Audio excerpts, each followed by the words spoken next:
Hello and welcome. Now in this video, we want to talk about automations. Now in the previous video, we talked about how you can set up what are basically autoresponder emails, and they're basically called automations in MailChimp. However, there is another way to do automations in MailChimp that are more targeted and more effective. Now if we go to the reports area, you'll pull up this page and you'll notice that there is a tab that says automation. We're going to click that tab. And then we're going to click the tab that says Set up an automation.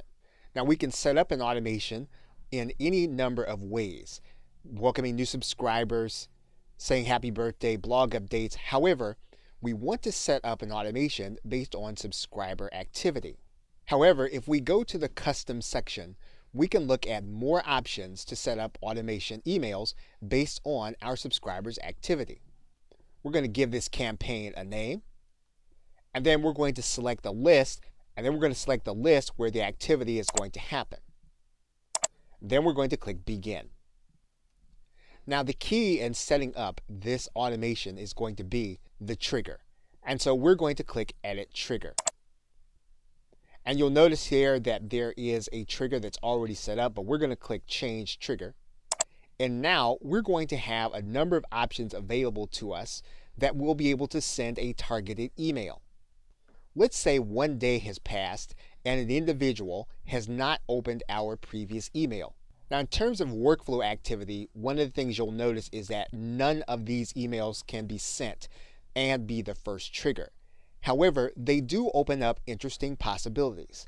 For example, you have a situation where the previous email was not opened. And so we'd send a targeted email to someone based on the fact that time has passed, but they have not opened our email.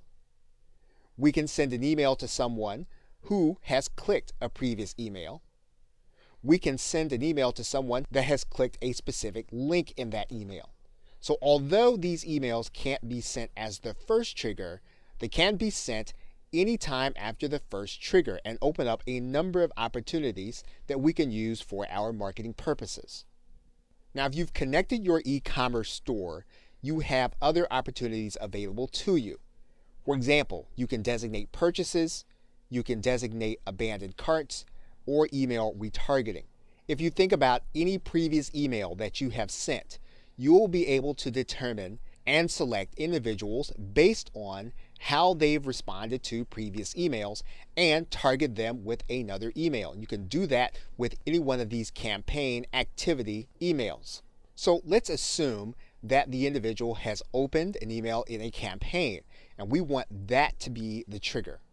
So we can determine how many days we want to wait after they've opened that campaign. So we can determine we want to wait 3 days. Or maybe perhaps we want to wait hours or send immediately. But in this case, we're going to say we want to wait 3 days. We want to know if they have opened up the writing an email campaign. Once we know what the trigger then is and we have set it up, we're then going to click Update Trigger. And then we have added our trigger.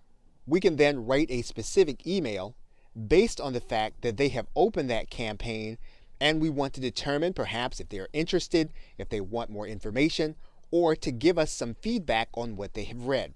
So you can design your entire email from the start to the finish, and then go ahead and do the writing. Now for the sake of time, we're going to assume that this is going to be our content, and we're now going to click Save and Continue. So what you now have is based on the fact that individuals have opened up the email, we will send them a specific email 3 days after it happens so that we can get their feedback. And again, all of these are based on the trigger, and you can use them creatively in order to reach your prospects and customers with targeted messages. Okay, so with that, thanks, and I will see you in another video.